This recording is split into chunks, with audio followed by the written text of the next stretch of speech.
Bismillahirrahmanirrahim. Assalamualaikum warahmatullahi wabarakatuh. Kita buka dengan kitab Al-Fatihah. A'udzu billahi minasyaitonir rajim.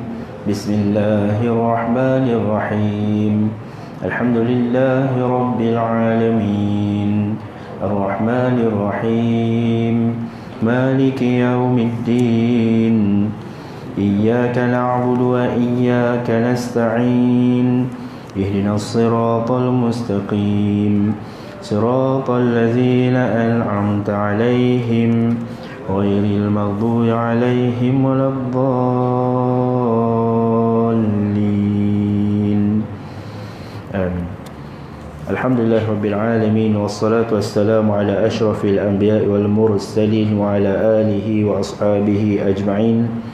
Subhanaka la ilma lana illa ma 'allamtana innaka antal alimul hakim wa la 'udwana illa 'alal zalimin. Ashhadu an la ilaha illallah wa ashhadu anna Muhammadan 'abduhu wa rasuluh. Allahumma salli wa sallim ala sayyidina Muhammadin wa ala alihi wa sahbihi wa baraka wa sallam, amma ba'du. Sidang jemaah dimuliakan oleh Allah Subhanahu wa taala, alhamdulillah kita diberi kesempatan malam ini untuk sama-sama kita menelusuri sebahagian lagi daripada permata-permata yang ditinggalkan oleh baginda Nabi SAW. Kita sampai pada bab yang ke-75, iaitu pada membicarakan mengenai memberi maaf dan berpaling daripada orang yang bodoh. Namun sebelum tu, yang belum memulakan i'tikaf boleh mulakan i'tikaf. Mudah-mudahan kita mendapat kebaikan di sisi Allah Subhanahu wa taala. Sedang jemaah yang dimuliakan oleh Allah, Allah Subhanahu wa taala berfirman dalam surah Al-A'raf, a'udzu billahi minasyaitonir rajim, khudhil 'afwa wa'mur bil 'urfi wa'rid 'anil jahilin. Ayat 199. Jadilah pemaaf, kata Allah, dan suruhlah orang mengerjakan yang ma'ruf, serta janganlah pedulikan orang-orang yang bodoh. Sebab itu disebut dalam perkataan Sayyidina Ali, dia kata, berikan aku 10 orang cerdik, nescaya aku mampu untuk berjidal ataupun berbicara dengan mereka. Namun jika kalian berikan kepadaku seorang sahaja orang yang bodoh, aku mengundurkan diri daripada perdebatan tersebut. Kan payah nak kira, kan tak bertemu titik pertemuan. Jadi disiplinnya mungkin tak sama bila mana berhadapan dengan orang yang tidak cerdik dalam membicarakan hal yang hak, kan?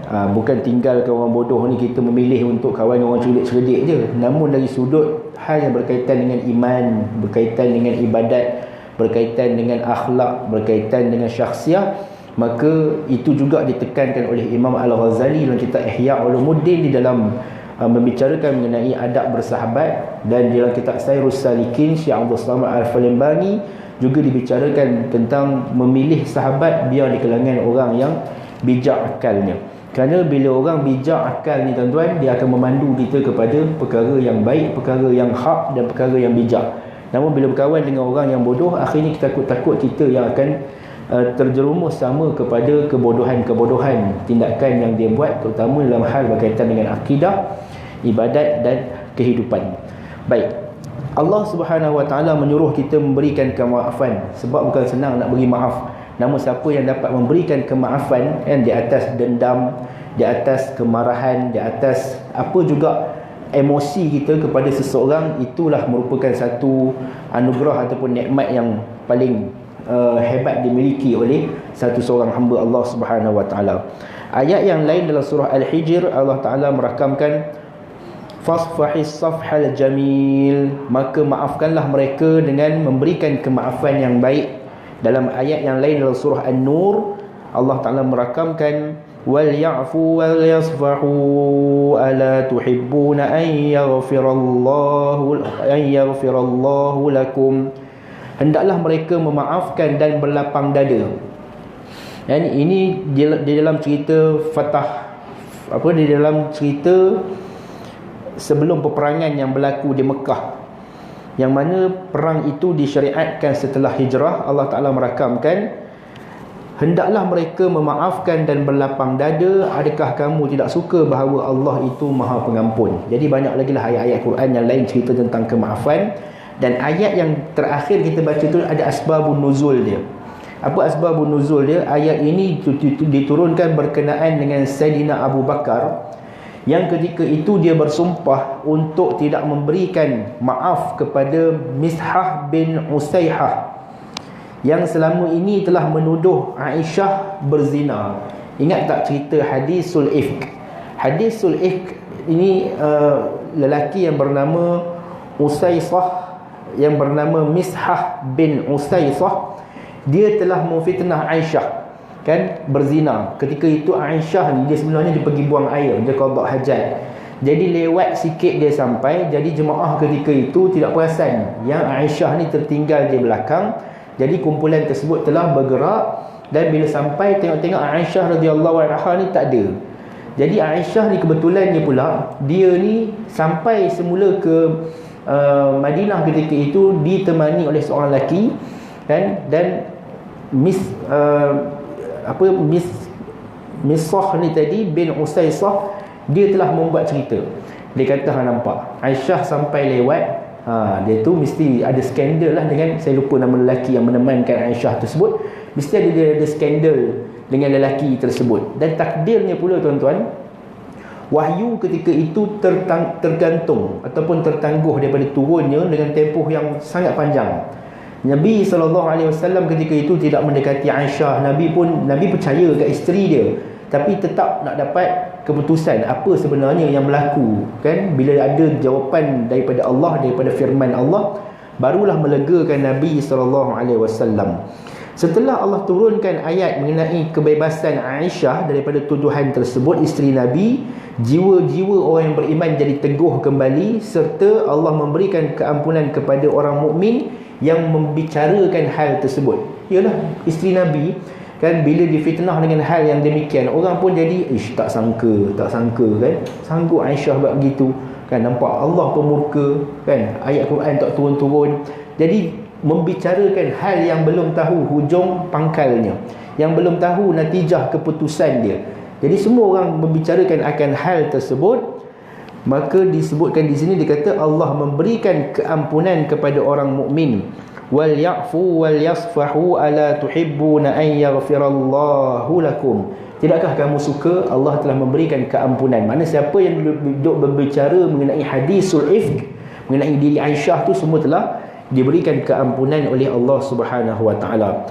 Maka tuan-tuan, Abu Bakar bersikap lemah lembut terhadap sahabat, termasuk keluarganya, termasuklah Misah bin Usaisah tadi. Misah bin Usaisah ni dia merupakan ahli keluarga Sayyidina Abu Bakar, yang sebelum tu dia ni diberi nafkah oleh Sayyidina Abu Bakar. Ibarat kita kata kacang lupakan kulit, ataupun orang yang tak kenang jasa. Dia ditanggung oleh Sayyidina Abu Bakar. Sayyidina Abu Bakar ni seorang sahabat yang sedikit berada, kan, yang sedikit kaya. Jadi keluarga-keluarga dia yang susah diberikan bantuan, termasuklah Misah bin Usaisah tadi, yang mana dia adalah anak daripada makciknya, jadi sepupu, kan, sepupu Sayyidina Abu Bakar. Maknanya Aisyah ni yang difitnah oleh Misah tadi merupakan anak saudara dia sendiri. Dia buat cerita, kan. Tapi Sayyidina Abu Bakar apa dia buat dalam peristiwa hadisul ifk? Kalau kita tuan-tuan, kan, ada kemungkinan tak bagi dah duit, kan, tariklah balik, kan, bantuan, silap-silap, kan, bermusuh. Tetapi Sayyidina Abu Bakar dia tetap tenang. Lepas dapat perkhabaran mengenai Aisyah tidak bersalah, dia masih meneruskan sumbangan dia kepada Misah bin Usaisah tadi, kan, kepada sepupu dia. Dia tetap teruskan seperti biasa. Jadi inilah besarnya jiwa yang dimiliki oleh Sayyidina Abu Bakar, walaupun yang difitnah itu anak dia, dan bukan fitnah kecil-kecil, fitnah zina. Zina ni tuan-tuan, kalau kata di zaman Rasulullah, zaman sekarang pun kalau undang-undang Islamnya, satu wanita yang disabitkan dengan zina, tambahan pula dia adalah wanita yang telah berkahwin, hukumnya adalah rejam sampai mati. Maknanya kalau kita bawa cerita mengenai satu-satu orang, katalah tersabitlah cerita tersebut dalam keadaan dia tak buat, terfitnahlah dia dengan kisah tersebut, orang pun manipulate lah, kan, saksi dan sebagainya.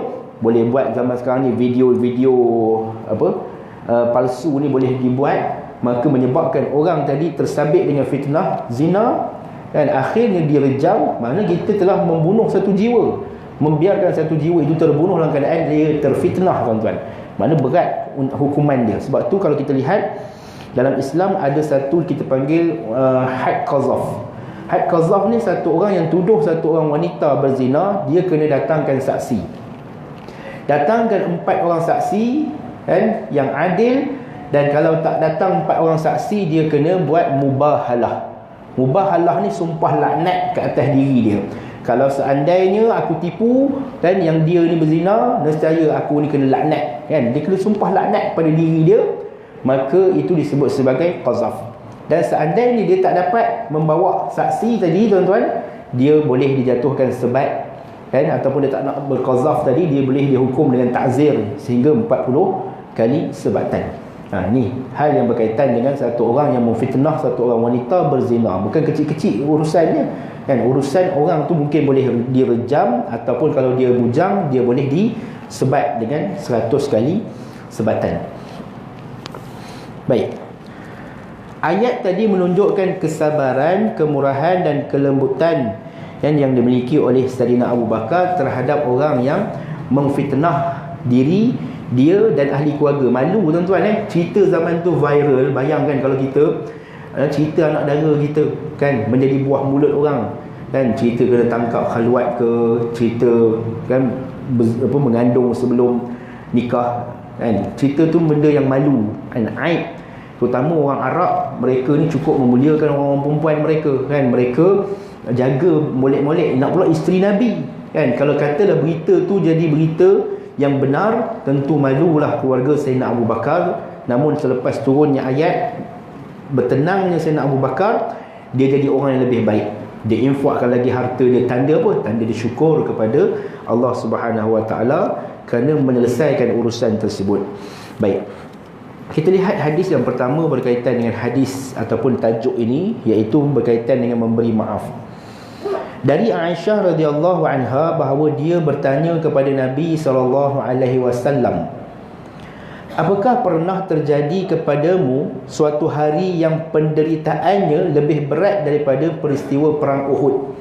Perang Uhud ni kita tahu, tuan-tuan, perang yang kedua di dalam sejarah Islam, yang mana ketika itu ramai di antara syuhada dan sahabat-sahabat Nabi yang terbunuh, termasuklah bapa saudaranya Sayyidina Hamzah terbunuh. Dan tentera Islam ketika itu juga, kan, tewas dan merupakan satu tamparan hebat. Perang Badar menang, perang Uhud kalah. Bahkan Nabi lihat sendiri bagaimana Sayyidina Hamzah, kan, dirobek-robek tubuhnya, kan, sehingga kan dikeluarkan jantungnya oleh Hindun, kan, ditikam-tikam hati ataupun jantung milik Sayyidina Hamzah. Maka bayangkan perasaan Nabi lihat pak saudara dia dilakukan sedemikian. Dan Nabi juga cedera hingga patah, kan, tulang, apa kita panggil ni, tulang king, kan, tulang pipi Nabi SAW patah. Dan Nabi mengalami cedera yang teruk juga. Jadi Aisyah tanya kepada Rasulullah, wahai Rasulullah, ada tak mana-mana peristiwa lain yang lebih berat daripada peristiwa perang Uhud? Yang aku tahu perang Uhud lah,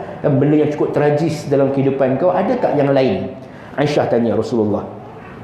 Maka Nabi menjawab, sesungguhnya aku pernah mengalami penderitaan kerana kaummu. Ada benda lagi yang lain, kata Rasulullah, iaitu derita kerana kaum sendiri.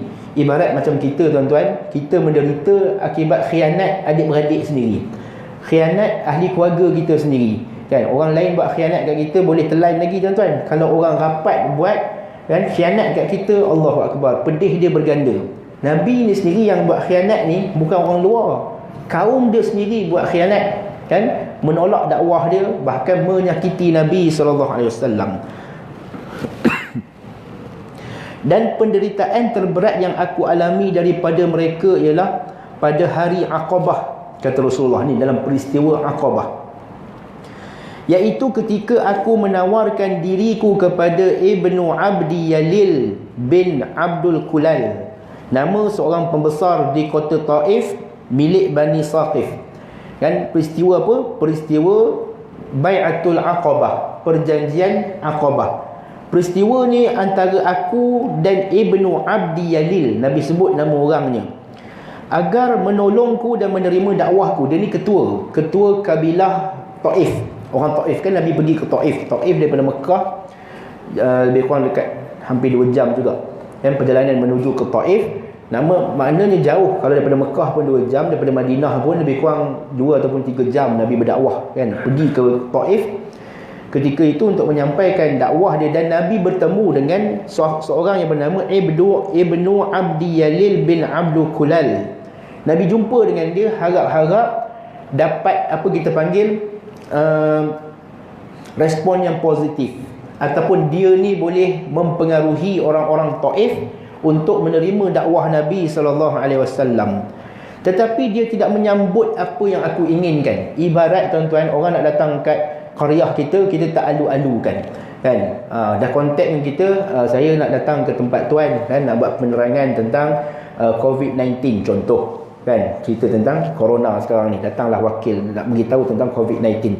Kita pun kata, datang, tak ada masalah. Bila datang, kita tak alu-alukan pun tuan-tuan. Kita tak sambut, terpinga-pinga je lah. Wakil orang yang nak cerita COVID-19 tu datang, mana jemaah seorang pun tak ada kan. Tak ada pun gaya macam benda ni telah dihebahkan. Kecewa orang tu datang pula daripada Australia tu. Bukan main kan. Datang daripada tempat yang jauh lah contohnya kan, datang daripada tempat yang jauh nak cerita tentang COVID. Tapi bila sampai ibarat janji palsu.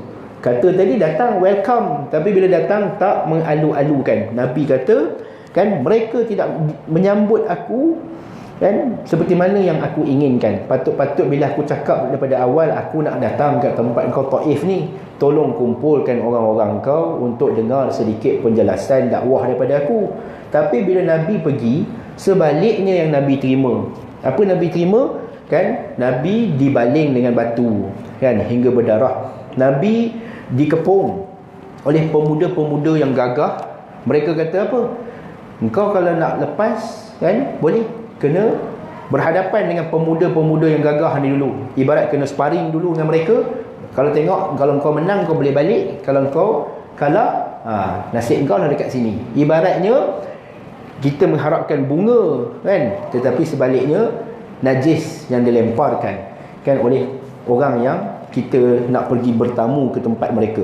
Sebab tu tuan-tuan ya, adab di dalam bila mana kita bertamu, sekurang-kurangnya 1 hari mesti kita layan tetamu kita. Ini hak wajib atas tetamu 1 hari. Sunat hingga boleh 3 hari. Dan tetamu pula bila nak datang, adabnya dia kena bagi tahu dengan tuan rumah. Dan bila nak pergi, elakkan daripada waktu-waktu yang tidak sesuai. Contoh waktu tak sesuai bertamu rumah orang ni masa bila? Kan ketika orang berehat, sebelum subuh dah datang rumah orang, tak sesuai lah. Waktu tengah hari, waktu qailulah tak sesuai. Dan lepas isyak kan pun waktu yang tidak sesuai. Ambil waktu-waktu contoh petang, pagi.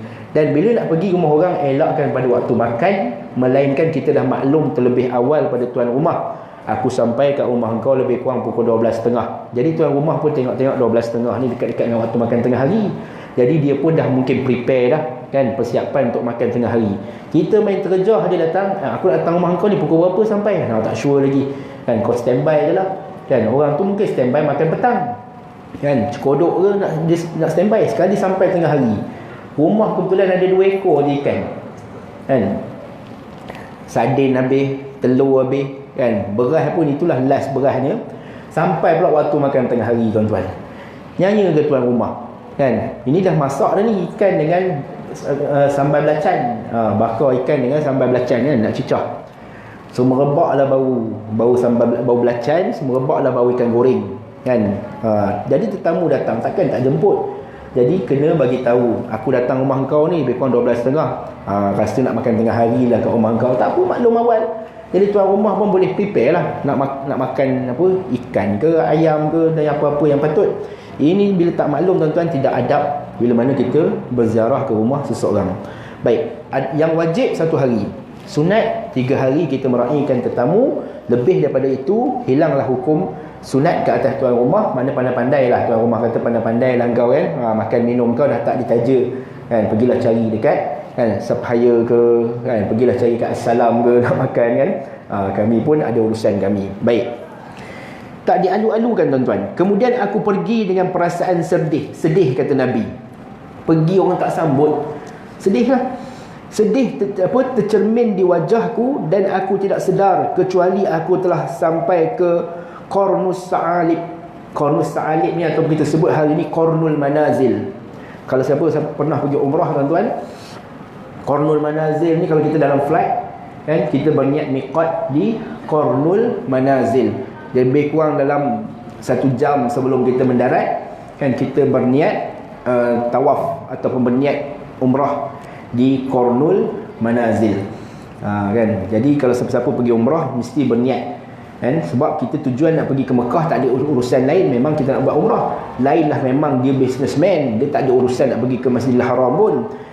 Kalau dia nak terus ke tempat bisnes dia, nak pergi ke tempat kerja dia, tak apalah, tak berniat di miqat. Tapi kalau kita pergi memang tujuan untuk buat umrah, sampai di Qarnul Manazil wajib kita berniat di miqat. Siapa yang tak niat di miqat tuan-tuan, boleh kena dam kan, nanti kena bayar dam nanti. Niat di miqat dan tunaikan umrah. Baik, maka aku mengangkat kepalaku dan ternyata aku telah dinaungi oleh satu awan, kata Nabi. Bila sampai di situ, Nabi kadang-kadang ibarat macam tak sedar, dia kena belasah teruk. Nabi kena belasah teruk di Taif. Nabi dikepung oleh pemuda-pemuda yang gagah. Orang ni kata apa, engkau nak keluar daripada Taif, ingat sewenang-wenang je, dah masuk ke kawasan kami, kau kena berhadapan dengan kami dulu. Kau lepas dengan kami, balik. Kalau tidak, teruklah nasib engkau di sini. Nabi jalan je kena pangkah kaki Nabi hingga tersungkur kan. Nabi dikasari oleh orang-orang Taif, orang-orang muda dia, yang budak-budak ni baling batu, hingga cedera-cedera Nabi, luka-luka kepala Nabi dibuat oleh orang Taif tuan-tuan. Lalu aku melihat ke awan tersebut, Rasulullah kata, selepas Rasulullah sedar daripada pitam dia, ternyata di situ ada Jibril alaihissalam. Tengok-tengok ke awan, ada Jibril, nampak Jibril. Kemudian Jibril berseru kepadaku, wahai Muhammad, sesungguhnya Allah telah mendengar ucapan kaummu kepadamu. Allah tahu apa yang kaum kau buat pada kau. Hina kau, tohmah kau kan, perkecilkan kau kan, macam-macam lah makian dan sebagainya yang kaum kau telah buat kepada engkau. Juga penolakan terhadap dakwah yang engkau bawa. Allah dengar dah, Allah dah tahu dah. Dan dia telah mengutuskan malaikat penjaga gunung kepadamu untuk memenuhi permintaanmu seperti mana yang engkau kehendaki. Allah hantar malaikat penjaga gunung. Jadi tuan-tuan rahmati oleh Allah, malaikat yang wajib kita kenal ada 10 kan? Yang wajib kita kenal fardu ain 10 beserta dengan tugas-tugasnya. Malaikat-malaikat yang lain tu tak wajib kita kenal kan. Cuma kalau kita tahu tu satu kelebihan lah. Pada diri kita sendiri, kita ada malaikat hafazah. Malaikat hafazah ni malaikat yang jaga ni. Lubang hidung kita ni ada malaikat jaga. Telinga kita ni ada malaikat jaga. Sebab tu telinga kita, semut tak sebarangan boleh masuk dalam telinga kita kan. Cengkerik tak boleh sebarangan masuk dalam telinga kita. Ulat-ulat tak sebarangan, kerana ada malaikat yang jaga. Wanita-wanita yang mengandung, ada malaikat yang jagakan rahim tersebut, yang pegangkan, yang tupangkan rahim tersebut bagi jadi kuat. Anak-anak bila lahir dia ada malaikat yang jaga. Kita ni pun ada malaikat yang jaga. Sebab tu kadang-kadang kita melintas, orang Melayu sebut apa? Selisih malaikat 44. 44 tak tahu datang mana 44 kan. Tapi nak katanya ya sungguh, kita percaya bahawa ada malaikat di keliling kita yang jaga kita dengan melakukan macam-macam tugas. Malaikat yang kira hujan pun ada. Kita ada rajin pergi kira hujan. Tak payah kira hujan lebat, hujan renyai cukup lah. Rajin nak kira, tak terkira kita. Tapi ada malaikat kerjanya kira hujan. Ada malaikat yang kira berapa daun yang jatuh kan. Kita kira daun jatuh, tak layan daun jatuh kan. Malaikat ada kerja yang gitu, yang pikul arash, yang berzikir, macam-macam tugas malaikat. Salah satunya ialah malaikat yang menjaga gunung. Tu gunung Sungai Mahang, ada malaikat jaga tu.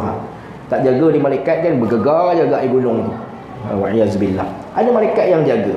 Jadi Jibril kata kepada Rasulullah, Allah kirimkan malaikat penjaga gunung yang sedia untuk mengikut arahanmu ya Rasulullah. Arahkan saja. Malaikat jaga gunung ni nak buat apa kan. Ni Nabi yang cedera parah ni kan. Selanjutnya malaikat penjaga gunung pun duk menyahut apa, dia bercakap kepada Rasulullah. Dia kata apa? Wahai Muhammad, sesungguhnya Allah telah mendengar ucapan kaummu kepadamu, dan aku adalah malaikat penjaga gunung. Malaikat penjaga gunung cakap dengan Nabi. Maka Tuhanku telah mengutuskan diriku kepadamu untuk melaksanakan perintahmu. Maka apapun yang kamu kehendaki akan aku lakukan. Jika kamu menghendaki aku menimpakan 2 gunung akhsyab kepada mereka, nescaya aku akan buat. Kan? Nama gunung yang berhampiran dengan Taif tersebut, kalau kau nak suruh aku angkat gunung akhsyab sekalipun, aku akan angkat, aku akan hempapkan kepada penduduk Taif. Kan? Kita kalau dapat offer macam tu tuan-tuan, hempap lah. 2 tak cukup, kan? Kalau boleh 10 kau hempap. Kan? Kita kalau dapat tawaran gitu lah tuan-tuan. Gitu kan, tak cukup 2 rasanya. Kan? Lebih lagi, kan? Biar terbalik, kan? Hempap 10 gunung kalau ada. Tapi Nabi kata apa tuan-tuan? Masya Allah. Nabi kata apa? Tetapi aku berharap mudah-mudahan Allah akan mengeluarkan dari tulang rusuk mereka orang-orang yang menyembah Allah semata-mata dan tidak mensekutukan mereka dengan apa pun. Nabi mengharap, Nabi memandang ke depan, kan? Nabi memandang begitu jauh. Mungkin hari ini tak ada yang nak beriman dengan apa aku bawa, tak apa, kan? Mungkin nanti ada orang yang nak beriman dengan apa aku bawa, kan? Ibarat di kalangan kita pun ada orang yang berpandangan jauh tuan-tuan. Contoh orang berniaga, tak apa, hari ni tak ada lagi orang beli, mungkin esok ada orang beli. Esok tak ada orang beli, dia bersangka baik lagi, lusa ada orang beli, kan? Tulat ada orang beli, hingga akhirnya mungkin perniagaan dia boleh maju. Jadi Nabi bukan setakat Nabi yakin dengan apa yang dia bawa tu adalah perkara yang benar, dan Nabi yakin hidayah itu milik Allah. Kalau Nabi nak gunakan kekerasan tuan-tuan, hari ini kita dah tak nampak dah Taif. Tak ada dah ziarah menuju ke Taif. Bila umrah tak ada dah dengar nama Taif. Taif tinggal dalam sejarah, kan? Tak ada dah boleh pergi ke Taif beli buah-buahan, boleh rasa udara sejuk di Taif, tak ada dah. Tapi Nabi sabar hingga akhirnya hari ini orang Taif semuanya beriman dengan apa yang dibawa oleh baginda Nabi SAW. Nabi kata, dan tak apa, nanti mungkin ada daripada tulang rusuk mereka yang keluar zuriat-zuriat yang mahu beriman dengan agama yang dibawa oleh Rasulullah dan agama Islam yang Allah Ta'ala perintahkan untuk kita mengikutinya. Baik, sedang jemaah yang dirahmati oleh Allah, daripada hadis ni tadi kita lihat kasihnya Nabi kepada umat, kan? Nabi kasih, Nabi berdakwah. Kalau kita tengok, Nabi berdakwah dan sahabat-sahabat juga berdakwah. Kalau kita tengok, banyak di antara sahabat ni yang meninggalnya tidak dikebumikan di Mekah, di Madinah. Siapa tak nak tuan-tuan, kita ni mati di tanah air kita sendiri. Nak juga kita mati di, kan, kampung halaman kita. Kalau katalah dapat nak dikebumikan sebelah dengan isteri, kalau isteri pergi dulu, nak dikebumikan dekat dengan mak ayah kita, kalau kehendak kita. Tetapi sahabat memilih untuk meninggalkan kampung halaman. Di situlah ada bisnes dia, di situlah ada kebun dia, di situlah ada, kan, pertanian-pertanian yang dia buat, ternakan-ternakan yang dia usahakan, tapi ditinggalkan demi untuk kembangkan agama kerana ikut cara Nabi. Nabi pergi ke Taif jauh, daripada Madinah ke Taif jauh, tapi Nabi pergi untuk berdakwah. Sahabat bukan setakat Taif, jauh daripada tu lagi sahabat pergi nak bawa Islam. Antaranya Zaid bin Sabit, ditemui jenazahnya ataupun kuburnya di China. Zaid bin Sabit. Muaz bin Jabal begitu juga, nun di Yaman, kan? Amru al-As lagi jauh tuan-tuan. Amru al-As berada di Mauritania, bukan Mauritius. Mauritius dekat sini kan. Mauritania ni kat maghribi. Naik flight daripada sini 18 jam. Kalau daripada Mekah tak kurang 10 jam, kan? Sampai zaman tu bukannya naik kapal terbang, kan? Perjalanan yang jauh untuk kembangkan Islam. Saya jumpa beberapa bulan lepas, kan, ada satu orang, dia orang Arab Mauritania lah, keturunan Amru al-As yang buka Mauritania, yang bawa Islam ke Mauritania. Saya jumpa dia. Dia Arab ni macam-macam lah, macam kita Melayu lah, ada yang putih, kan, ada yang coklat, ada yang gelap. Jadi orang Arab pun pelbagai warna kulit dia. Dia Arab dia mancung Arab tu ada, tapi kulit dia tak cerah sangat. Kulit dia macam kulit orang Melayu. Jadi pada awal ni saya tak sangka dia Arab. Tapi bila dia cakap Arab Fushah, memang betul. Dia kata kami di Mauritania masih gunakan Arab Fushah, masih amalkan budaya hidup cara orang Arab. Jadi tuan-tuan rahmati oleh Allah, dikahwin orang Melayu sini kan, dia cerita dia keturunan Amru al-As, sahabat Nabi yang banyak riwayatkan hadis. Jadi bila Rasulullah dah tak ada tuan-tuan, apa dia buat? Dia berhijrah ke Mauritania untuk kembangkan Islam. Jadi bila tengok cara sahabat ni, kita pun kena bagi tahu, kena cerita tentang Islam ni kepada orang ramai kan. Islam ni kena cerita tentang sembahyang jemaah kan. Kita tak boleh nak cerita benda yang besar-besar tuan-tuan. Kita cerita tak lama nak Ramadan ni, jomlah kita ke masjid kan, jinak-jinak diri dengan masjid, esok tak terkejut sangat kan. Jiran sebelah rumah kita kan, jiran depan rumah kita, kadang-kadang kita berat nak cakap, betul tuan-tuan. Dakwah ni bukan satu benda yang senang kan, tapi kena sebut sebab ambil sunnah Nabi SAW. Kalau nak harap ke orang tabligh dia buat dakwah tuan-tuan kan, nak harap ke ustaz-ustaz dia cakap hal dakwah, masalah orang buat munkar lebih ramai daripada jemaah tabligh, lebih ramai daripada ustaz-ustaz yang ada. Jadi tanggungjawab nak mencegah kemungkaran ni tanggungjawab semua orang. Jangan kata biarlah ustaz-ustaz kan ada, janganlah kata biarlah tok imam kan ada.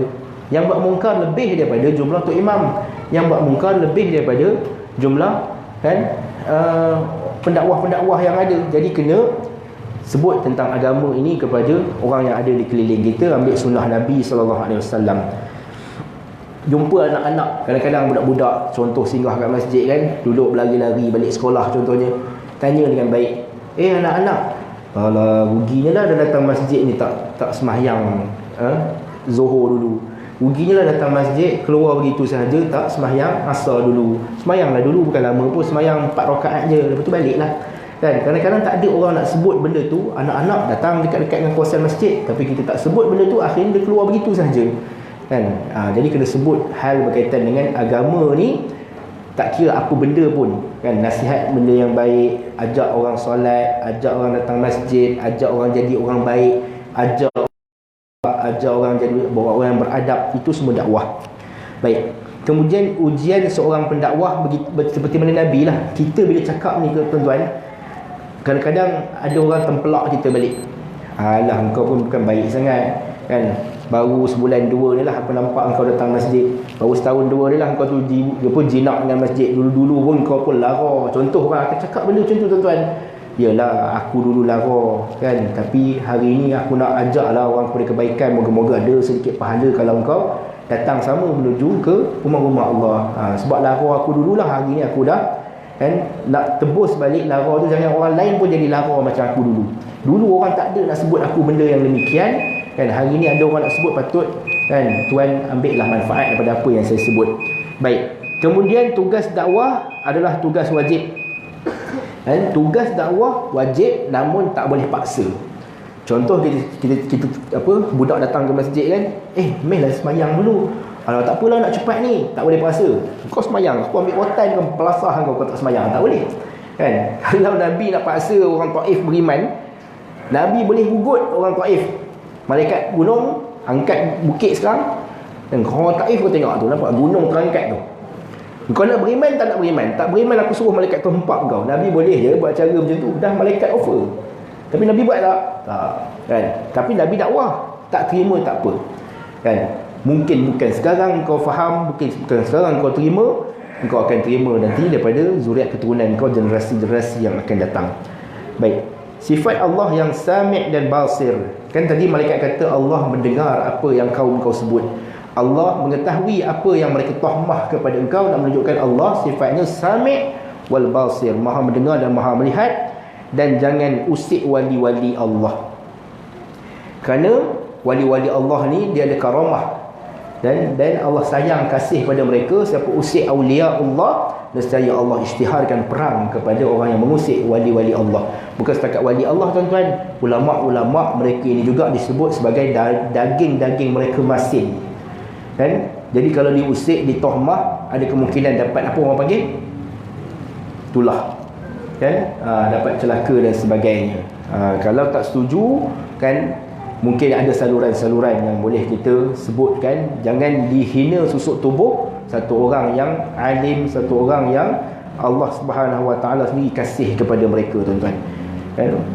Kemudian tuan-tuan, sikit lagi saya tak nak bercakap panjang malam ni. Kita sempena musim-musim virus ni, kita cuba ringkaskan, dan kejap lagi kita berhenti. Da'i kena berpandangan jauh macam Rasulullah tadilah, jauh pandangan Nabi kan. Kalau Nabi pandang nak marah masa tu tuan-tuan, siapa tak nak marah kan? Tapi Nabi memilih untuk pandang jauh, biar kan orang Taif generasi kemudian yang beriman. Dan yang terakhirnya tuan-tuan, tugas sebagai pendakwah adalah untuk mengeluarkan manusia daripada kegelapan kan. Kan gelap. Orang jahiliah apa dia buat? Bunuh anak kan, memandang rendah kepada wanita, mabuk, riba dan sebagainya. Bila Islam datang, semua-semua tu dah tak ada, semua hidup dalam tidak ada yang ditindas. Hamba-hamba yang asalnya rendah kedudukannya, bila Islam datang, Rasulullah angkat Bilal bin Rabah sebagai muazzin. Nabi tak angkat pun Sayyidina Abu Bakar, Sayyidina Umar, tapi angkat hamba. Nak menunjukkan Islam agama yang menyuluh manusia ke jalan kebenaran dan agama keadilan. Tidak ada siapa pun yang akan terhina bila mana masuk agama Islam. Nabi kata bila masuk Islam, harta mereka, maruah mereka, nyawa mereka kan, tiga benda: nyawa, harta, maruah mereka kami akan jaga macam mana kami jaga diri kami sendiri, kata Nabi SAW. Wallahu a'lam bissawab tuan-tuan. Cukup sekadar tu dulu kan. Moga-moga kita dapat sedikit manfaat daripada hadis yang kita bincang, iaitu berkaitan dengan memberi maaf dalam Islam adalah perkara yang dituntut, dan besarlah jiwa satu orang yang mudah untuk memberikan maaf, tak kira pada siapa, terutama pada ahli keluarga kita, isteri kita kan. Kena bagi redha. Saya sebut yang terakhir ni tuan-tuan, nak masuk Ramadan tak lama lagi kan. Kita ada anak-anak, berikan redha kita pada anak-anak. Kita ada isteri, berikan redha kita kepada isteri. Sebab seorang isteri syurganya di bawah tapak kaki suami, anak-anak syurganya di bawah tapak kaki ibu dan ayah. Jadi dia buatlah ibadat hebat macam mana pun dalam Ramadan nanti, bila mak ayah tak redha, tak restu, jadi tak dapat juga dia redha dan restu Allah. Satu isteri kan berpuasa penuhlah Ramadan nanti kan, berqiyamul lail lah di malam harinya, khatamlah berapa kali pun khatam, bila tak dapat redha suami, tak ada juga redha Allah di sisi ibadat yang dia lakukan. Jadi kita sebagai suami berikan redha, dan kita kalau sebagai anak pergi tuntut redha daripada ibu dan ayah kita, insya-Allah. Wallahu a'lam bissawab. Qulu qawli hadza wa astaghfirullahal azim li wa lakum. Assalamualaikum warahmatullahi wabarakatuh. Bismillahirrahmanirrahim. Alhamdulillahil alamin wassalatu wassalamu ala asyrafil anbiya'i wal mursalin wa ala alihi washabi ajma'in. Allahumma faqqihna fid din wa 'allimna tawdil siratal mustaqim. Wassallallahu ala Muhammad wa alihi wasallam. Alhamdulillahil alamin. Subhanallah.